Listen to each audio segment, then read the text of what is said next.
ನಮಸ್ಕಾರ ಗೆಳೆಯರೆ, ಹೇಗಿದ್ದೀರಾ? ಎಲ್ಲರೂ ಚೆನ್ನಾಗಿದ್ದೀರಾ ಅಂತ ಅಂದ್ಕೊಂಡಿದ್ದೀನಿ. ಇವತ್ತಿನ ದಿನ ಏನಪ್ಪ ಅಂದರೆ, ಕೋಳಿ ಮರಿಗಳು ಸಾವಿನ ಪ್ರಮಾಣ ಕಡಿಮೆ ಮಾಡೋದು ಹೇಗೆ ಅಂತ ಹೇಳ್ಕೊಡ್ತಾ ಇದ್ದೀನಿ ಫಾರ್ಮರ್ಗಳಿಗೆ. ಅದಕ್ಕಾಗಿ ಈ ವಿಡಿಯೋನ ಸ್ಕಿಪ್ ಮಾಡದೆ ನೋಡಬೇಕು. ನೋಡಿದರೆ ನಿಮ್ಗೆ ಅರ್ಥ ಆಗುತ್ತೆ, ಇಲ್ಲ ಅಂದರೆ ಅರ್ಥನೇ ಆಗೋದಿಲ್ಲ. ಯಾಕಂದರೆ ಈ ಕೋಳಿ ಕೃಷಿಲಿಂದ ಮಾಡಿದರೆ ರೈತರಿಗೆ ಭಾಳ ಅನುಕೂಲ ಇದೆ, ಮತ್ತು ಆರ್ಥಿಕವಾಗಿ ಮುಂದೆ ಹೋಗ್ಬೋದು. ಯಾಕಂದರೆ ದುಡ್ಡಿನಿಂದ ನಿಂತಿರೋದೇ ಅಲ್ಲ, ದುಡ್ಡಿದ್ದರೆ ಎಲ್ಲ. ಅದಕ್ಕಾಗಿ ಇದು ಭಾಳ ಈಜಿ ಇದೆ. ಫಾರ್ಮ್ ಮಾಡೋದು, ಕೃಷಿ ಮಾಡೋದು ಭಾರಿ ರೈತರಿಗಂತೂ ಭಾಳ ಅನುಕೂಲ ಇದೆ. ಅದಕ್ಕಾಗಿ ನಿಮ್ಗೆ ಹೇಳ್ತಾ ಇರೋದು, ಸ್ವಲ್ಪ ನಾವು ವಿಡಿಯೋ ನೋಡ್ತಾ ಇದ್ದರೆ ನೀವು ಸ್ಕಿಪ್ ಮಾಡದೆ ನೋಡಿದರೆ ನಿಮ್ಗೆ ಅರ್ಥ ಆಗುತ್ತೆ. ಅದಕ್ಕಾಗಿ ಯಾರೆಲ್ಲ ಹೊಸದಾಗಿ ನನ್ನ ಚಾನಲ್ನೆಲ್ಲ ನೋಡ್ತಾ ಇದ್ದಿರಲ್ಲ ಅವರೆಲ್ಲ ಸಬ್ಸ್ಕ್ರೈಬ್ ಮಾಡೋದನ್ನು ಮರಿಬೇಡ್ರಿ.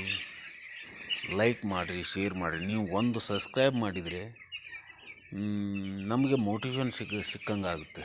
ಮತ್ತು ಹೊಸ ವಿಡಿಯೋ ನೀವು ಕಾಮೆಂಟ್ ಮಾಡಿ ಹೇಳಿದರೆ ಆ ವಿಷಯದ ಮೇಲೆ ನಾವು ವಿಡಿಯೋ ಮಾಡಿ ಹಾಕ್ತಾ ಇರ್ತೀವಿ.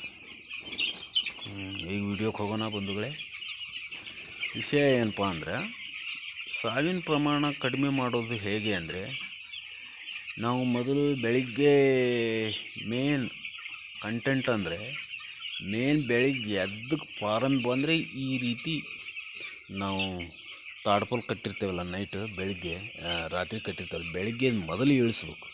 ಯಾಕಂದರೆ ಮೇನ್ ಸಾಯೋದೇ ವಾಸನೆ ಕೋಳಿ ಒಳಗಿನ ವಾಸನೆ ಇರ್ತಲ್ಲ, ಗೊಬ್ಬರದ ವಾಸನೆ, ಅದೇ ವಾಸನೆಯಿಂದ ಅವಕ್ಕೆ ಉಸಿರಾಡಕ್ಕೆ ತೊಂದರೆ ಆಗಿದೆ ಸಾಯೋದು. ಮತ್ತು ಎರಡನೇ ಪಾಯಿಂಟ್, ನೀರು. ಈ ಡ್ರಿಂಕರ್ ಇದೆಯಲ್ಲ, ಈ ಡ್ರಿಂಕರ್ ಕ್ಲೀನ್ ಮಾಡಿ ಇಟ್ಕೊಳ್ಬೇಕು. ಯಾವಾಗಲೂ ಕ್ಲೀನ್ ಇರಬೇಕು ಡ್ರಿಂಕರ್. ನೋಡಿ, ಫೀಡರ್ಗೆ ಯಾವಾಗಲೂ ಫೀಡರ್ ಡಬ್ಬಿಗೆ ಈ ಕವರ್ ಹಾಕಿಟ್ಟಿರ್ಬೇಕು. ಈ ರೀತಿ ಕವರ್ ಹಾಕಿದರೆ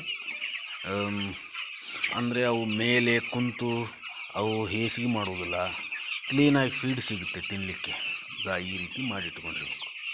ನಾನು ನೋಡಿ, ಗೊಳಲಿ ಈ ನೆಲ ಮಾತ್ರ ಕ್ಲೀನಾಗಿರ್ಬೇಕು. ಗೊಳಲಿದ್ದ ಈ ರೀತಿ ಇರಬೇಕು. ಯಾವಾಗಲೂ ಬೆಳಿಗ್ಗೆ ಎದ್ದು 2 ಟೈಮ್ ರ್ಯಾಕಿಂಗ್ ಮಾಡಲೇಬೇಕು.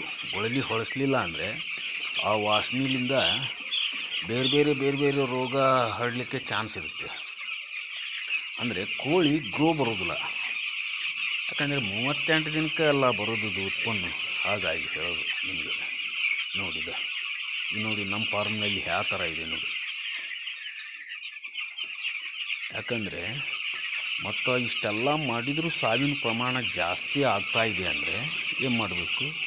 ಮನೆಯಲ್ಲಿ ಜವಾರಿ ಬೆಳ್ಳುಳ್ಳಿ 50 ಗ್ರಾಮ್ ಬೆಳ್ಳುಳ್ಳಿ ತೊಗೋಬೇಕು. ನಿಮ್ಮ ಕೋಳಿ ಪ್ರಮಾಣ ಎಷ್ಟಿದೆ ಅಂತಂದರೆ ಆ ರೀತಿ ಮೇಲೆ ತೊಗೋಬೇಕು. ನಮ್ಮದು 5,000 ಕೋಳಿ ಇದೆ ನಮ್ಮ ಫಾರ್ಮ್ನಲ್ಲಿ. ಅವಕ್ಕೆ ನಾವು ಸಾವಿನ ಪ್ರಮಾಣ ಜಾಸ್ತಿ ಆಗ್ತಾಯಿದ್ರೆ 50 ಗ್ರಾಮ್ ಬೆಳ್ಳುಳ್ಳಿ 1 kg ಬೆಲ್ಲದೊಳಗೆ ಹಾಕಿ ಅವಕ್ಕೆ ಒಂದೊಂದು ಗ್ಲಾಸ್ ಎಲ್ಲ ಕೋಳಿ ಮರಿಗೆ ಹಾಕ್ತೀವಿ. 20 ಗ್ರಾಮು ಕೋಳಿ ಮರಿ ಮೇಲೆ ಡಿಪೆಂಡ್ ಇರುತ್ತೆ. ಅದು 20 ಮಿಲಿಮೀಟರು, ಈ ರೀತಿ 20 ಮಿಲಿ, 10 ಮಿಲಿ ಇರುತ್ತೆ. ಈಗ ನಾವು 12 ದಿನದ ಕೋಳಿ ಇದ್ದಾವೆ, ನಾವು 10 ಮಿಲಿ ಹಾಕ್ತೀವಿ. ಯಾಕೆಂದರೆ ಹೆಚ್ಚಿಗೆ ಹಾಕಿದರೆ ಅವು ಮತ್ತು ತಾಕತ್ತಿರೋದಿಲ್ಲಲ್ಲ. ಅದಕ್ಕಾಗಿ ಅದನ್ನು 3 ದಿನ ಕೊಟ್ಟರೆ ಇದೆಯಲ್ಲ, ಸಾಯಂಕಾಲ ಕೊಡ ಅಂದರೆ ಸಾಯಂಕಾಲನೇ ಕೊಡಬೇಕು, ಇಲ್ಲ ಬೆಳಿಗ್ಗೆ ಕೊಡ ಅಂದರೆ ಬೆಳಿಗ್ಗೆ ಕೊಟ್ಟರೆ ಸಾವಿನ ಪ್ರಮಾಣ 3ರಲ್ಲಿ ಕಡಿಮೆ ಆಗುತ್ತೆ. ಕಡಿಮೆ ಆಗಲಿಲ್ಲ ಅಂದರೆ ನಾನು ಕಾಮೆಂಟ್ ಮಾಡಿ ಹೇಳಿ. ಈ ರೀತಿ ಕ್ಲೀನ್ ಫಾರ್ಮಿಂಗ್ ಮಾತ್ರ ಗಾಳಿ ಪ್ರಮಾಣ ಜಾಸ್ತಿ ಬರ್ತಾ ಇರಬೇಕು. ಈಗ ಯಾಕಂದು ಈ ಬಿಸಿಲುಗಾಲಲ್ಲ, ಚಳಿಗಾಲದಲ್ಲಿ ಒಂದೊಂದು ಟೈಮ್ ವಾತಾವರಣ ಭಾಳ ಹೀಟ್ ಇರುತ್ತೆ. ಆವಾಗ ನೀವು ಕೋಳಿ ಫಾರ್ಮ್ ಮೇಲೆ ಸ್ಪ್ರಿಂಕ್ಲರ್ ಹಚ್ಚಲೇಬೇಕು, ನೀರು ಬಿಡಲೇಬೇಕು. ನೀರು ಬಿಟ್ಟರೆ ಏನೋ ಇದ್ದರೂ ಮೊಟಾಲಿಟಿ, ಸಾವಿನ ಪ್ರಮಾಣ ಕಡಿಮೆ ಮಾಡ್ಬೋದು. ಅದಕ್ಕಾಗಿ ಸಾವಿನ ಪ್ರಮಾಣ ಜಾಸ್ತಿ ಅಂದರೆ ನಾ ಹೇಳಿದ್ನಲ್ಲ, 50 ಗ್ರಾಮ್ ಬೆಳ್ಳುಳ್ಳಿ, 1 kg ಬೆಲ್ಲನ ಒಂದು ಬಕೆಟ್ ನೀರಿನಲ್ಲಿ ಕಲಿಸಿ ಈ ದ್ರಾವಣ ಮಾಡಿ ಇಟ್ಕೋಬೇಕು. ಬೆಳ್ಳುಳ್ಳಿನ 50 ಗ್ರಾಮ್ ಬೆಳ್ಳುಳ್ಳಿನ ಮಿಕ್ಸರ್ ಒಳಗೆ ಪೇಸ್ಟ್ ಮಾಡಿ ಎರಡೂ ಕೂಡಿ ಮಿಕ್ಸ್ ಮಾಡಿ ಒಂದೊಂದು ಗ್ಲಾಸ್ ಚಹಾ ಕುಡಿಯೋ ಗ್ಲಾಸ್ ಇದೆಯಲ್ಲ, ಟೀ ಕುಡಿಯೋ ಗ್ಲಾಸ್, ಅದರಲ್ಲಿಂದ ಒಂದೊಂದು ಗ್ಲಾಸ್ ಎಲ್ಲ ಡ್ರಿಂಕರಿಗೂ ಹಾಕ್ತಾ ಹೋಗಬೇಕು. ಅದನ್ನು 3 ದಿನ ಕಂಟಿನ್ಯೂ ಮಾಡಿದರೆ ಸ್ರಾವಿನ ಪ್ರಮಾಣ 100% ಕಡಿಮೆ ಆಗುತ್ತೆ.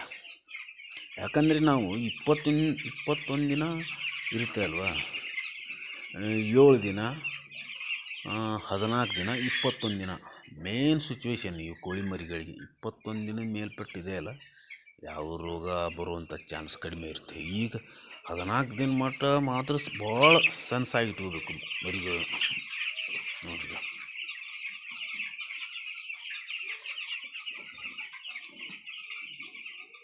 ಮತ್ತೆ ವಿಡಿಯೋ ನೋಡ್ತಾ ಇರಿ, ನಮಗೆ ಸಪೋರ್ಟ್ ಮಾಡ್ತಾಯಿರಿ. ಲೈಕ್ ಮಾಡಿ,